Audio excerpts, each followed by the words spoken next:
नमस्कार दोस्तों, जय हिंद, वंदे मातरम। आज दोस्तों हम बात करने वाले हैं इस वीडियो में टीचिंग मैथोलॉजी सब्जेक्ट के जो भी इम्पॉर्टेंट टॉपिक्स हैं उन पर, यानी कि यूनिट 1 से लेकर के और यूनिट 5 तक आपके पेपर में कौन कौन सी चीज़ें इम्पॉर्टेंट हैं, महत्वपूर्ण हैं, इस वीडियो में चर्चा होगी। साथ ही साथ कुछ ऐसे टॉपिक्स हैं जो आप लोग बिल्कुल तैयार कर लीजिएगा, जैसे अंग्रेजी का महत्व हमारे दैनिक जीवन में, विज्ञान का महत्व हमारे दैनिक जीवन में, गणित का महत्व हमारे दैनिक जीवन में।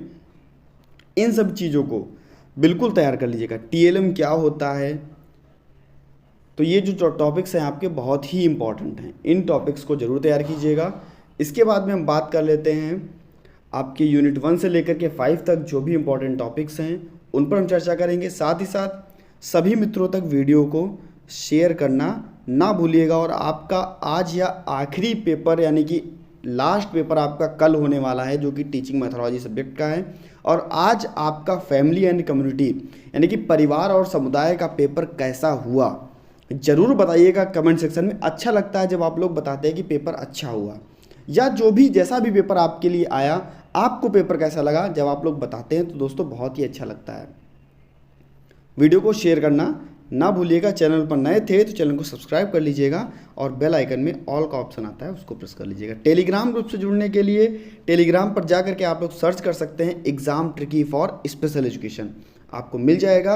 आप वहां से टेलीग्राम से भी जुड़ सकते हैं, जहां पर लगभग में 5,000 का परिवार वहां पर आपका इंतज़ार कर रहा है। आप लोग वहां पर भी जुड़ सकते हैं। तो दोस्तों, सामग्री व शिक्षण तकनीकियाँ, इसके अनुसार हम टीएलएम का चयन, या टीएलएम का यानी कि टीचिंग लर्निंग मटेरियल का हम किस प्रकार से प्रबंधन करेंगे, तो उस पर हम चर्चा कर लेते हैं। सबसे पहले हम बात करेंगे सामग्री व शिक्षण तकनीकों पर। तो शिक्षण तकनीकें कैसी होनी चाहिए, या सामग्री कैसी होनी चाहिए, या टीएलएम कैसा होना चाहिए। अब आप लोग जब अपने क्लास में, केवल आप लोग जिसने भी लेसन प्लान्स कराए हैं, जिसने भी क्लास में काम किया है, बच्चों पर कार्य किया है, बहुत ही अच्छी तरीके से जानता होगा टीएलएम को, यानी कि शिक्षण सामग्रियों को क्या काम होता था। देखिए, जो भी टॉपिक आप बच्चों को पढ़ाते थे उसके अनुसार ही उसके जो उद्देश्य हैं उनको पूरा करने के लिए, यानी कि शिक्षण जो तकनीकी है इसका चयन किस लिए, उद्देश्यों के आधार पर किया जाता है कि क्या उद्देश्य हैं, किन उद्देश्यों को हम पूरा करेंगे। शिक्षण तकनीक में शिक्षक सूक्ष्म आयामों को अपनाता है, यानी कि छोटी छोटी चीज़ों को अपनाता है, और छोटी छोटी चीज़ों से बच्चे को एक, कह सकते हैं कि बड़ा आकार, यानी कि जो भी चीज़ें वो अपनाता है उससे एक, जो चीज़ें वो सिखाना चाहता है उसको एक छोटे छोटे टुकड़ों में बांटता है और छोटी छोटी चीज़ों को करके सिखाता है। शिक्षण तकनीक में व्यवहार और संबंध विशेष महत्व रखते हैं, यानी कि आपका व्यवहार कैसा है और एक दूसरे से चीज़ों को संबंधित करके, को रिलेट करके हम चीज़ों को सिखाते हैं। शिक्षण तकनीक में शिक्षक समस्त अधिगम सामग्रियों को उत्पन्न करने का प्रयास करता है, और शिक्षण तकनीकी जो होती है आधुनिक होनी चाहिए, जो कि आधुनिक व्यवस्था पर आधारित हो, आधुनिक परिस्थितियों पर आधारित हो, और इसकी सहायता से हम जो ज्ञान है उसको हम कैसा स्थायी बनाने की कोशिश करते हैं। जो भी ज्ञान हम देते हैं बच्चों को स्थायी बनाने की कोशिश करते हैं कि बच्चा अच्छे से सीख सके।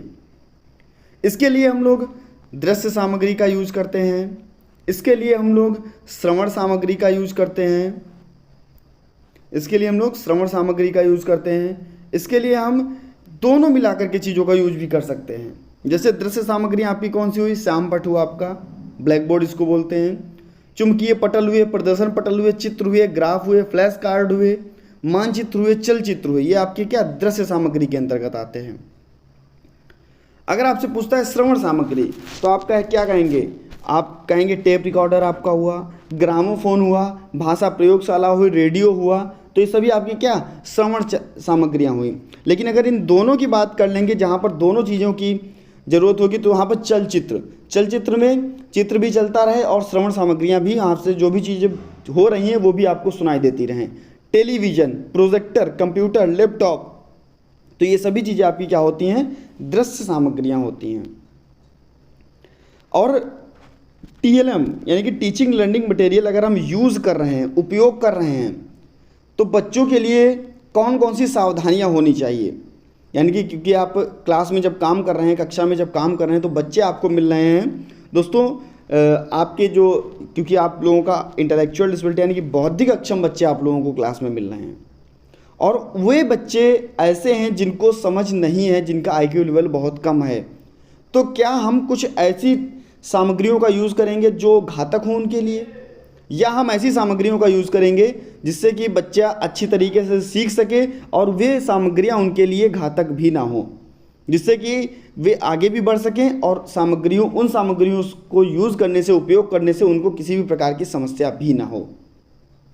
यानी कि TLM कैसा होना चाहिए, TLM ऐसा होना चाहिए जिससे कि बच्चा आगे बढ़ सके और उससे किसी भी प्रकार का बच्चे को नुकसान ना हो। शिक्षण सामग्री का उपयोग शिक्षण दिखाने व प्रयोग में लाने में अधिक समय नहीं लगना चाहिए। यानी कि जो भी शिक्षण सामग्रियां हैं, शिक्षण में दिखाने और उसको प्रयोग में लाने में समय नहीं लगना चाहिए। एक ही पाठ में अत्यधिक TLM का उपयोग नहीं करना चाहिए। यानी कि मान लीजिए अगर आप एक पाठ पढ़ा रहे हैं तो उसमें ज़्यादा से ज़्यादा TLM का ना यूज़ कीजिए, नहीं तो बच्चा जो है वो कन्फ्यूज़ हो जाएगा। आप कम से कम TLM का यूज़ कीजिए, लेकिन जो TLM का यूज़ कीजिए वो बहुत ही बेहतर हो, यानी कि कम चीज़ों में अच्छा हम बच्चे को प्रोवाइड करा सकें। शिक्षक को यही प्रयास करना चाहिए कि सामग्री स्वनिर्मित हो, यानी कि स्वयं से सामग्री बनाई हुई हो और बच्चे के लिए घातक ना हो। मैं बार बार बोल रहा हूँ, ये नहीं है कि आप बच्चे को मान लीजिए कि दृश्य सामग्री ले जा रहे हैं और जो भी चीज़ें आपने बनाई हैं वो सब तार उसके जो हैं वो खुले हुए हैं, जिससे कि बच्चा उसको पकड़े, उसको करंट लग जाए, या किसी भी प्रकार की चीज़ें जो बच्चे के लिए घातक होंगी वो TLM के लिए आप यूज़ नहीं कर सकते। सहायक शिक्षण सामग्री के महत्व क्या क्या हैं, अब हम बात कर लेते हैं कि महत्व क्या क्या होते हैं। सहायक शिक्षण सामग्री के महत्व क्या क्या होते हैं। बालक के बौद्धिक स्तर के अनुकूलन को सही, मतलब बौद्धिक स्तर का जो अनुकूलन है उसको सही करने के लिए अच्छी शिक्षण सामग्रियां विद्यार्थियों को वांछित परिवर्तन लाने में और उद्देश्यों की पूर्ति करने में सहायक होती हैं। शिक्षण सामग्री विद्यार्थियों को प्रेरणा एवं नवाचार की भावना को उत्पन्न करने के लिए की जाती हैं। यह प्रत्यक्ष अनुभव प्रदान कराती हैं और यह शिक्षार्थियों के अवधान पर केंद्रित करने के लिए लाभदायक होती हैं। अटेंशन बनाने के लिए बच्चे अच्छे से अच्छा कार्य करें। हम ऐसे TLM क्यों बनाते हैं हम लोग कि जिससे कि बच्चा उसमें आकर्षित हो, बच्चा उसको देखने के लिए प्रेरित हो, बच्चा उसके साथ कार्य करने के लिए प्रेरित हो, यानी कि अवधान यानी कि अटेंशन बच्चे का बनाए और जिससे कि बच्चा एक जगह पर बैठ सके और अपने कार्यों को अच्छे से कर सके। यह छात्रों को रुचि और जिज्ञासा उत्पन्न करने का कार्य करता है। अगर TLM अच्छा होगा, TLM आकर्षक होगा, तो बच्चे में रुचि आएगी, बच्चा अटेंशन के साथ बैठेगा और बच्चे में जिज्ञासा उत्पन्न होगी, कार्य करने के लिए रुचि भी बढ़ती जाएगी। इसमें समय की बचत होती है और अधिक अवबोध जो होता है वो विकसित होता है। यानी कि जो भी चीज़ें हम सिखा रहे हैं बच्चे को, जो भी चीज़ें हम बच्चों को सिखा रहे हैं वो बच्चा अच्छे से सीख सकेगा, सरल ढंग से सीख सकेगा और समय की भी बचत होती जाएगी। हिंदी शिक्षण की विधियाँ, हिंदी शिक्षण में क्या क्या करते हैं, गतिविधि यूज़ करते हैं, अभिनय विधि यूज़ करते हैं, अर्थबोध, व्याख्यान विधि और व्यास विधि। इसी प्रकार से जो आपकी विज्ञान और गणित की, उसमें व्याख्यान, प्रदर्शन, आगमन विधि, निगमन विधि, खोज विधि, इन सभी चीज़ों का प्रयोग करते हैं। विश्लेषण विधि, संश्लेषण विधि, प्रयोगशाला, प्रयोजन, समस्या समाधान विधि, इन सभी चीज़ों का प्रयोग करते हैं। लेकिन हम अगर हिंदी की बात करते हैं तो वहाँ पर हम क्या, गतिविधि, अभिनय, अर्थबोध, व्याख्या विधि, व्यास विधि और उसके बाद में तुलना विधि, समीक्षा विधि, प्रश्नोत्तरी विधि, अर्थकथन विधि, तो इन सभी चीज़ों का हम प्रयोग करते हैं।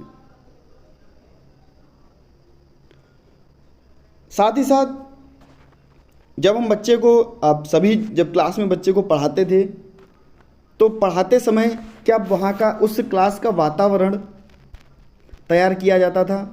वातावरण कैसे आप लोग तैयार करते थे, आप लोग थोड़ा टॉपिक के बारे में बताते थे, थोड़ा बच्चों से पूछते थे, जो आपने उनको पहले सिखाया है उसके आगे पहले हम उन चीज़ों को याद कराते थे जो हमने उनको पहले सिखाई है और उनसे ही कोरिलेट करके हम आगे बढ़ते थे।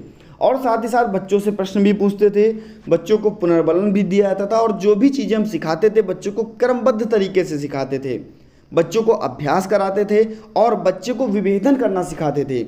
यानी कि मान लीजिए अगर ये शाह हम बच्चे को पढ़ा रहे हैं, ये शाह हम बच्चे को पढ़ा रहे हैं और ये शाह बच्चे को पढ़ा रहे हैं, तो इसमें भी हम बच्चे को बताते थे कि कौन सी कैसी सा होती है, किस सा का मतलब क्या होता है, और विभेदन का मतलब है कि ये सा अलग है आपकी, ये सा अलग है और ये सा अलग है। अगर हम किसी जानवर के बारे में बता देते थे, सभी के हम 4 पैर बताते थे, लेकिन उनमें जो स्पेशलिटी होती थी, जैसे जो आपकी बकरी हुई या भैंस हुआ, तो उसके बीच का अंतर क्या है, हम उन चीज़ों का भी ज्ञान कराते थे, सामान्यीकरण भी कराते थे। अच्छी शिक्षण सामग्री के गुण क्या होते हैं, एक अच्छी अगर शिक्षण सामग्री होगी, अच्छी शिक्षण सामग्री होगी तो उसके गुण कौन कौन से होंगे। अच्छी शिक्षण अधिगम सामग्री आकर्षक व रुचिकर होनी चाहिए, मैंने अभी आपको बताया, जिससे कि बच्चे में अवधान उत्पन्न हो सके, अटेंशन आ सके और बच्चा आत्म केंद्रित होकर के उन चीज़ों को सीख सके। दूसरी चीज़ ये है, जो टीएलएम होना चाहिए वो बहुत ही महंगा नहीं होना चाहिए, बच्चों के अनुकूलन के अनुसार होना चाहिए, जो भी चीज़ें होनी चाहिए अनुकूलित होनी चाहिए। और ये भी ध्यान रखना चाहिए कि बच्चे की जो वांछनीय क्रिया है उसको और उसके उद्देश्यों की प्राप्ति हम टीएलएम के द्वारा करा सकें। ये छात्रों को प्रेरणा और नवाचार की भावना उत्पन्न करने के लिए होनी चाहिए। तो दोस्तों ये सभी चीज़ें आपके लिए बहुत ही इम्पोर्टेंट थी, और आपके लिए जितनी भी चीज़ें यहाँ पर टीएलएम के बारे में बताई गई, इन सभी चीज़ों को एक बार अपनी कॉपी से, क्योंकि आप लोग 1 साल बहुत कुछ पढ़े हैं, आपने प्रैक्टिकल्स भी किए हैं, और उन प्रैक्टिकल्स के माध्यम से ही ये मान के चलिए जो आपका टीचिंग मैथोलॉजी का पेपर है, तो दोस्तों यहाँ पर वो सभी प्रैक्टिकल्स आपको काम देने वाले हैं जो आपने अपनी क्लासरूम्स में किए थे बच्चों को पढ़ाते समय। अब कहा जा रहा है कि मैनेजिंग द क्लासरूम इन्वायरमेंट, यानी कि कक्षा प्रबंधन, जो कक्षा पर्यावरण है उसका हम प्रबंधन किस प्रकार से करेंगे, उसको हम प्रबंधित किस प्रकार से करेंगे, उसको मैनेज किस प्रकार से करेंगे। देखिए कक्षा में सबसे बड़ी बात है कि जो भी शोर हो रहा है उसको हम दूर करें। जो भी शोर बच्चे कर रहे हैं, आपके तरफ ध्यान बच्चे नहीं दे रहे हैं, या आप शुरुआत में क्लास में गए उससे पहले बच्चे इधर उधर देख रहे थे, तो ऐसा वातावरण बनाएंगे हम जिससे कि बच्चे शोर ना करें। और ये आपके लिए इम्पॉर्टेंट भी है। कक्षा प्रबंधन आपके लिए, कक्षा पर्यावरण का प्रबंधन आपके लिए बहुत ही इम्पॉर्टेंट है। 5 नंबर का आने वाला प्रश्न है दोस्तों। यहाँ सभी बच्चों को हमेशा, जो सभी कोई भी बच्चा हो, जितने भी आपके लिए मान लो 8 बच्चे दिए गए, 7 बच्चे दिए गए या 6 बच्चे दिए गए, जो भी आपकी क्लास में बच्चे हैं उनको हमेशा आपको देखभाल करना है। साथ ही साथ कक्षा हवादार होनी चाहिए, कक्षा में प्रकाश होना चाहिए, और कक्षा में उचित हवा की व्यवस्था, मैंने आपको बताई, कक्षा में उचित हवा की व्यवस्था भी होनी चाहिए,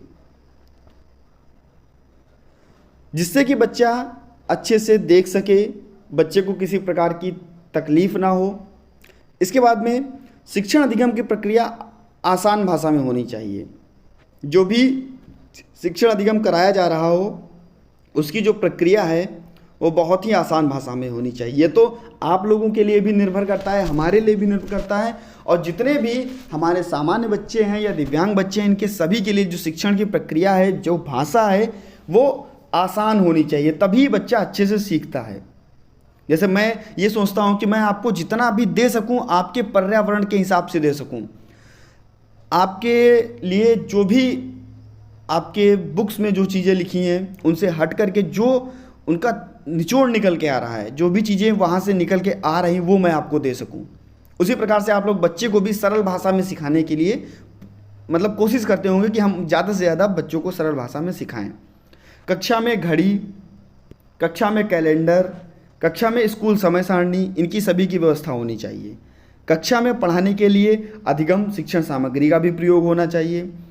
हमेशा शिक्षण सामग्री के मानकों को प्रमाणीकृत किया जाना चाहिए और खड़े होकर के सभी बच्चों को पढ़ाना चाहिए, बैठ करके नहीं कि हम बच्चे छोटे हैं तो हम बैठ करके बच्चों को पढ़ाएं। और जो शिक्षण है, शिक्षण के समय चलते रहना चाहिए, सभी बच्चे के पास में जाते रहना चाहिए। बच्चों को पुस्तक देनी चाहिए, उसके समझाना चाहिए, और जो आवाज़ होनी चाहिए वो प्रवाहित ढंग से होनी चाहिए। ये नहीं है कि आप रुक गए फिर बच्चों को थोड़ी देर बाद पढ़ाने लगे, फिर रुक गए फिर बच्चों को पढ़ाने लगे, फिर रुक गए फिर बच्चों को पढ़ाने लगे, तो ये चीज़ें नहीं होनी चाहिए। अगर आप जो चीज़ें पढ़ा रहे हैं बच्चों को एक प्रवाह में, एक सिस्टमेटिक वे से आप बच्चों को पढ़ाइए। शिक्षण के दौरान आप चुटकुले, कार्टून, नृत्य, संगीत, इन सभी चीज़ों को शामिल कर सकते हैं। बच्चे मानसिक बंधित हैं यानी कि बौद्धिक अक्षम हैं, इन सभी चीज़ों को आप शामिल कर सकते हैं। बच्चा अच्छे से पढ़ेगा और बीच बीच में आप लोग अपने शिक्षण कक्ष को भी, जो शिक्षण प्रक्रिया है उसको भी दोहराते रहिए। माहौल जो है, इससे क्या होगा, अगर आप चुटकुले सुनाएंगे या इससे क्या होगा, माहौल जो है वो उबाऊ नहीं होगा, बच्चा पूरा आपको समझेगा और अच्छी तरीके से सीखेगा। सह पाठ्यक्रम क्रियाएं 20 मिनट से अधिक की नहीं होनी चाहिए, यानी कि को करिकुलर एक्टिविटी जो है वो 20 मिनट से अधिक की नहीं होनी चाहिए। पाठ्य योजना हमेशा करके सीखने पर आधारित होनी चाहिए, यानी कि जो भी चीज़ आप सिखा रहे हैं वो करके, लर्निंग बाय डूइंग, यानी करके सीखने पर आधारित होनी चाहिए, करके सीखने पर आधारित होनी चाहिए। हमेशा सभी बच्चों को सफल बनाने की आशा होनी चाहिए।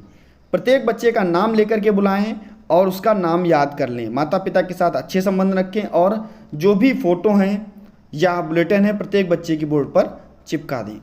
तो ये सभी चीज़ें बहुत ही इंपॉर्टेंट होती हैं। अब हम बात कर लेते हैं संप्रेषण पर, यानी कि कम्युनिकेशन पर, और आप सभी ने संप्रेषण के बारे में पढ़ा होगा। संप्रेषण क्या होता है? संप्रेषण, सामान्य संप्रेषण एक ऐसी प्रक्रिया है जिसके द्वारा व्यक्ति समान अभिव्यक्तियों और इच्छाओं, आदर्शों व सूचनाओं को आपस में क्या करता है, आदान प्रदान करता है। क्रच के अनुसार दोस्तों परिभाषा क्या दी गई संप्रेषण की, किसी वस्तु के विषय में सामान्य या सहभागी ज्ञान की प्राप्ति करने के लिए प्रतीकों का उपयोग ही क्या है, संप्रेषण है। या एंडर्स के अनुसार क्या कहा गया, संप्रेषण एक गत्यात्मक प्रणाली है जिसमें व्यक्ति चेतना अथवा अचेतन दूसरों के संज्ञानात्मक ढांचे, संकेतिक आदि के रूप में उपकरणों व संसाधनों के रूप में इसको प्रभावित करता है। संप्रेषण यानी कि कम्युनिकेशन, एक दूसरे के द्वारा जो भी हम आदान प्रदान करते हैं, चाहे वो हम लिखित माध्यम से करें चाहे अपनी बोली भाषा के माध्यम से करें, तो ये कम्युनिकेशन आपका संप्रेषण कहलाता है। संप्रेषण के महत्व क्या क्या हैं? कोडिंग, इनकोडिंग, डिकोडिंग, संदेश के माध्यम से, संकेत के माध्यम से हम संप्रेषण जो है उसको कर सकते हैं। उसका संप्रेषण की प्रक्रिया का रखरखाव हम संदेश के माध्यम से या संकेतों के माध्यम से भी कर सकते हैं। तो आगे बढ़ते हैं, संप्रेषण को आप लोग पढ़ लीजिएगा और आपके लिए संप्रेषण इंपॉर्टेंट भी है। सूक्ष्म शिक्षण, सूक्ष्म शिक्षण, सूक्ष्म शिक्षण क्या होता है? इसके लिए मैंने पूरी एक वीडियो बनाई थी जहां पर मैंने सूक्ष्म शिक्षण के बारे में बताया था कि सूक्ष्म शिक्षण क्या होता है, कब डेवलप किया गया, किसके लिए उपयोगी होता है। कहा गया एलन के अनुसार, एलन के अनुसार सूक्ष्म शिक्षण को क्या कहा गया, सूक्ष्म शिक्षण सभी प्रकार की शिक्षण संबंधी प्रक्रियाओं को छोटे छोटे भागों में विभक्त करता है। या हम कह सकते हैं कि सूक्ष्म शिक्षण एक लघु रूप है, एक लघु रूप है। सूक्ष्म शिक्षण को माइक्रो टीचिंग कहते हैं और माइक्रो टीचिंग नाम से स्पष्ट है, एक लघु रूप है। इस प्रक्रिया में छात्र अध्यापक 5 से 10 मिनट तक पढ़ाता है और ये जो प्रक्रिया है किसके लिए, जो जैसे आप ट्रेनिंग कर रहे थे आपके लिए उपयोगी होगी। शिक्षण प्रशिक्षण के दौरान और ट्रेनिंग टीचर्स के दौरान ये प्रक्रिया जो है वो उपयोगी की जाती है। 5 से 10 मिनट जो है वो आप लोगों को पढ़ाना होता है सूक्ष्म शिक्षण में। अतः सूक्ष्म शिक्षण एक छोटे पैमाने पर शिक्षक अनुभव है। शिक्षक एक समय में एक कौशल को ही कराते हैं।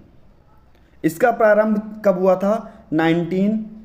1961 यानी कि 1961 में स्टैनफोर्ड यूनिवर्सिटी में हुआ था और कित किशन ने वीडियो टेपिंग रिकॉर्डर का प्रयोग करके इसका प्रशिक्षण किया था, जिसके अंतर्गत कैमरा, मॉनिटर, टेप रिकॉर्डर व अन्य शिक्षण सामग्रियां घड़ी जैसे थीं।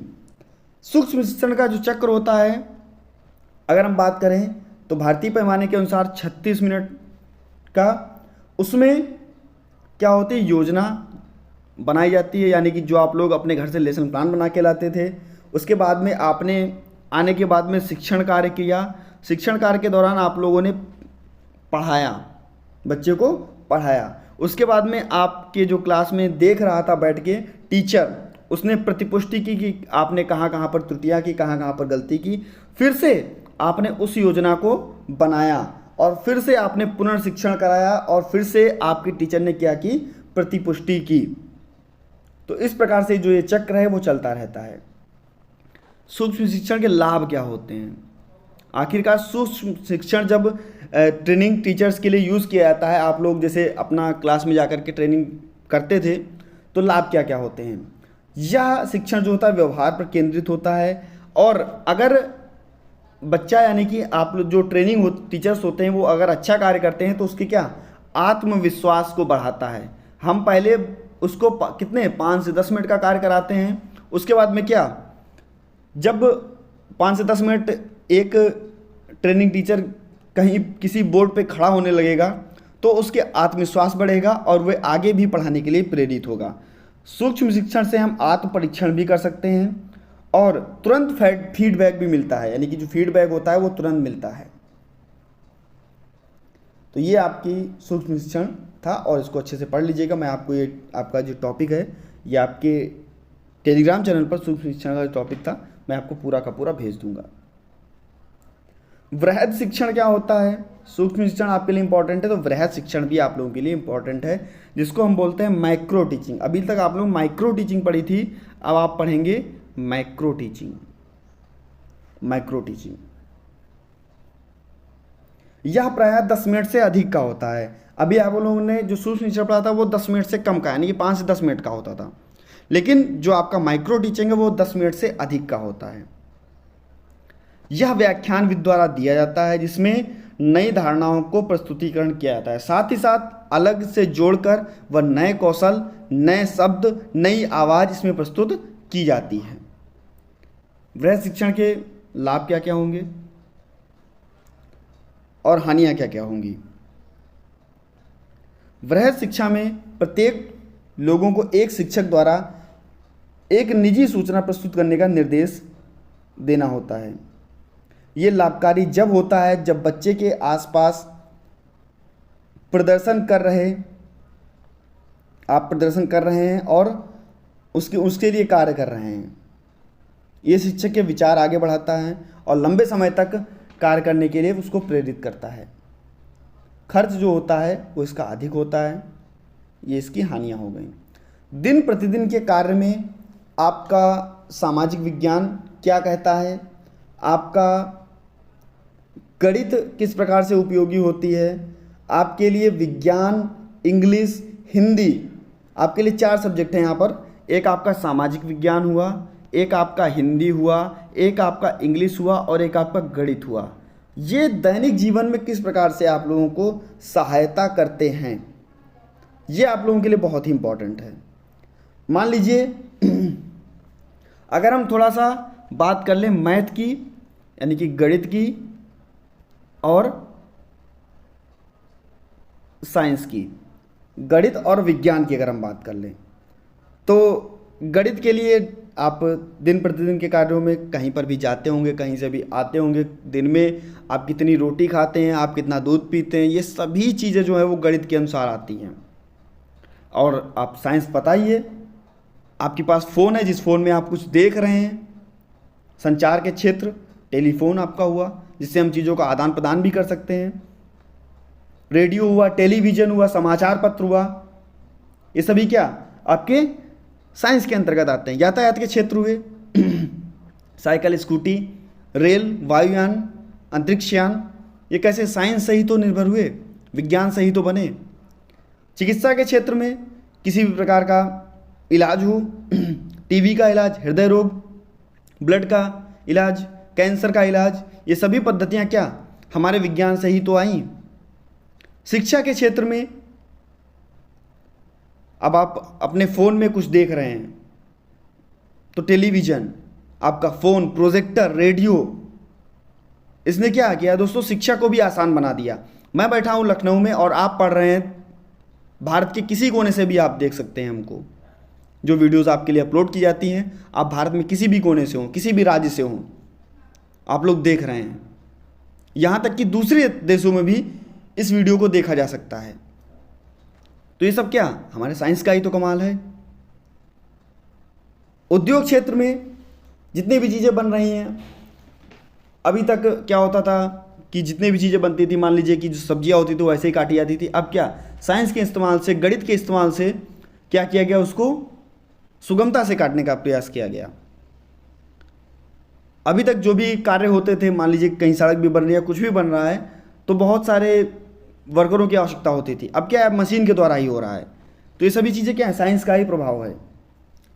किस प्रकार से हम गणित का उपयोग कर सकते हैं, गणित का उपयोग आप लोगों को बताने की आवश्यकता ही नहीं है कि किस प्रकार से हम लोग कर सकते हैं। इसी प्रकार से किस प्रकार से हम मैथ और साइंस इसका प्रयोग करेंगे, इसके उद्देश्य क्या क्या होंगे, और जितने भी आपकी लैंग्वेज, 4 लैंग्वेज आपके लिए दी गई हैं, बहुत ही इंपॉर्टेंट हैं आपके लिए। ये मान के चलिए सोशल साइंस आपका हुआ, साइंस आपका हुआ, ये सभी जो हैं आपके लिए इंपॉर्टेंट हैं। उपागम व तकनीकियाँ जो सामाजिक विज्ञान की हैं, इनको भी पढ़ लीजिएगा। ये आपके लिए बहुत ही इंपॉर्टेंट चीज़ें हैं, और आप जब इनको स्वयं से पढ़ेंगे, और इनको केवल समझना है आपको, ये नहीं कि आप लोग याद करने लगे। अब हम बात कर लेते हैं निदानात्मक उपचार और उपचारात्मक शिक्षण, निदानात्मक और उपचारात्मक शिक्षण की। निदानात्मक और उपचारात्मक शिक्षण की। तो सबसे पहले निदानात्मक शिक्षण देखते हैं। शैक्षिक निदान वह प्रक्रिया है जिसके द्वारा लक्षणों के आधार पर बालक बालिकाओं की कठिनाइयों का स्तर प्राप्त करना और शैक्षिक निदान अध्यापक के क्षेत्र में कार्य किया जाने वाला एक अनुसंधान है। यह एक नया प्रकार की क्रिया करता है और जिससे कि बालक बालिकाओं को सीखने के लिए आने वाली कठिनाइयों को दूर किया जा सकता है। कठिनाइयों की जानकारी तथ्यों के आधार पर की जाती है और शैक्षिक रणनीति के द्वारा इसके प्रयोजन किए जाते हैं। जो भी कठिनाइयाँ होंगी उनको हम दूर करने का प्रयास करेंगे। कठिनाइयाँ कौन सी हैं, इसका उपचार किया जा सकता है या नहीं किया जा सकता है, इन सभी चीज़ों को हम ध्यान देंगे। शैक्षिक निदान की परिधि में मूल्य विषय आते हैं, जैसे आपका वाचन हुआ, आपका लेखन हुआ, वर्तनी हुई, व्याकरण हुआ, गणित हुआ, ये सभी चीज़ें आती हैं। उपचारात्मक शिक्षण क्या होता है, उपचारात्मक दोस्तों इसके अंतर्गत क्या होता है, शैक्षिक निदान वह दोस्तों शैक्षिक निदान तब तक इसका कोई महत्व नहीं है जब तक उपचारात्मक निरीक्षण ना किया जाए। उपचारात्मक निरीक्षण के लिए जो क्रियाएं या प्रक्रियाएं होती हैं, देखिए, व्यक्तिगत भेदों के आधार पर व्यक्तिगत रूप से निराकरण करना, शैक्षणिक निदान के बाद अशुद्धियों को सामूहिकरण के अतिरिक्त व्यवहार करना और उपचार ग्रहों के लिए सामूहिक अथवा व्यक्तिगत रूप से इसका प्रयोग करना। ये दोस्तों आप उपचारात्मक शिक्षण और निदानात्मक जो शिक्षण है। इसके बाद में आपसे 4R आप लोग 3R भी पढ़ते होंगे, 4R भी पढ़ते होंगे। Listening, speaking, reading, writing skills. Listening, speaking, reading, writing skills यानी कि सुनना, बोलना, पढ़ना, लिखना, ये सभी क्रियाएं। सुनते समय जो ध्वनियाँ हैं, जो कर्ण इंद्रिय है हमारी, ये सभी चीज़ें जो हैं वो सही होनी चाहिए। इसके अंतर्गत ये मान के चलिए कि सामान्यतः कानों द्वारा ध्वनियों को ग्रहण करने और इसके द्वारा अनुभूति करना, सुनना, जैसे बादलों की गड़गड़ाहट हुई, दादी अम्मा की कहानी हुई, भाषण हुआ, ये सभी चीज़ें क्या अपने कानों से ही सुनते हैं। कुछ भी अगर हम सुन रहे हैं, हम बोल रहे हैं और आप लोग सुन रहे हैं, अगर हम कुछ बोल रहे हैं और आप लोग कुछ सुन रहे हैं, तो ये कैसे अपने कानों से सुन रहे हैं। अगर आपके कान सही होंगे, यानी कि जो कर्ण इंद्रियां हैं वो सही होंगी, तो आप लोगों को सुनाई देगा, नहीं तो आपको भी हेयरिंग एड लगानी पड़ेगी अगर आपको सुनाई नहीं दे रहा तो ये सभी चीज़ें बहुत ही इंपॉर्टेंट होती हैं। और हम अगर सुनने के साथ में बोलकर लिखकर चीज़ों को बताते हैं तो बच्चा बहुत ही अच्छी तरीके से सीखता है। बोलने का कौशल हुआ, सामग्री हुई, इन सभी चीज़ों का उपयोग किया जाता है। व्याकरण की क्या भूमिका होती है? भाषा सीखने में व्याकरण की भूमिका। सीताराम चतुर्वेदी जी ने क्या कहा इसके बारे में? आज का जो आपका पेपर है, ये अगर मैं अपनी राय दूं तो मुझे ऐसा पेपर लगता है कि अगर आप लोगों ने 2 साल के अंतर्गत प्रैक्टिकल किया है तो अपनी भाषा में आप लोग इस पेपर में इतना लिख सकते हैं, इतना लिख सकते हैं, इतना किसी भी पेपर में नहीं लिख सकते। लेकिन अगर आपने प्रैक्टिकल नहीं किया है तो ये पेपर आप लोगों के लिए कठिन हो जाता है। किस प्रकार से आपने बच्चे को पढ़ाया, कौन सा कौशल यूज किया, उद्देश्य क्या क्या रखे, ये सभी चीज़ें अगर आपने याद की। भाषा के प्रयोग में सीताराम चतुर्वेदी ने क्या कहा था कि भाषा के प्रयोग का उचित रहस्य समझने के लिए व्याकरण का ज्ञान भी अत्यधिक आवश्यक होता है। और भाषा एक शक्ति, महाशक्ति है जिसके लिए दुरुपयोग और सदुपयोग किए जा सकते हैं। देश और काल के कारण इसमें प्रत्येक स्थान पर इसका परिवर्तन जो होता है वो अलग अलग होता है। भाषा का प्रयोग प्रत्येक स्थान पर अलग अलग होता है। कहीं पर हम हिंदी लैंग्वेज बोलते हैं, कहीं पर इंग्लिश लैंग्वेज बोलते हैं। तो इन सभी चीज़ों का प्रयोग किया जाता है। हमारे दैनिक जीवन में गणित का, अंग्रेजी का महत्व क्या है, इन सभी चीज़ों को पढ़ लीजिएगा, इम्पॉर्टेंट भी लगा लीजिएगा। पोषण क्या है, और साथ ही साथ एक आपके लिए इम्पॉर्टेंट चीज़ जो थी वो आप लोग जो आपका संविधान था, संविधान से आप लोग पढ़ लीजिएगा। और संविधान आपके लिए इम्पॉर्टेंट भी है। संविधान भारत का अधिनियम और आपके कितने मौलिक अधिकार हैं, कितने लोगों ने हस्ताक्षर किए, संविधान आप लोग पढ़ लीजिएगा, आपके लिए इम्पोर्टेंट भी है। और वहाँ से हो सकता है कि आपको 2 नंबर में भी प्रश्न देखने को मिल जाए। तो दोस्तों मिलता हूँ नेक्स्ट वीडियो में। आज के लिए आपके लिए इतना ही, क्योंकि इसमें जितनी भी चीज़ें थी आप लोगों के प्रैक्टिकल पर आधारित हैं और आप लोगों ने प्रैक्टिकल 2 साल में बहुत कुछ किया होगा। मिलता हूँ दोस्तों नेक्स्ट वीडियो में आपके मॉडल पेपर के साथ में। बने रहिएगा आपके अपने यूट्यूब चैनल एग्जाम ट्रिकी पर। धन्यवाद।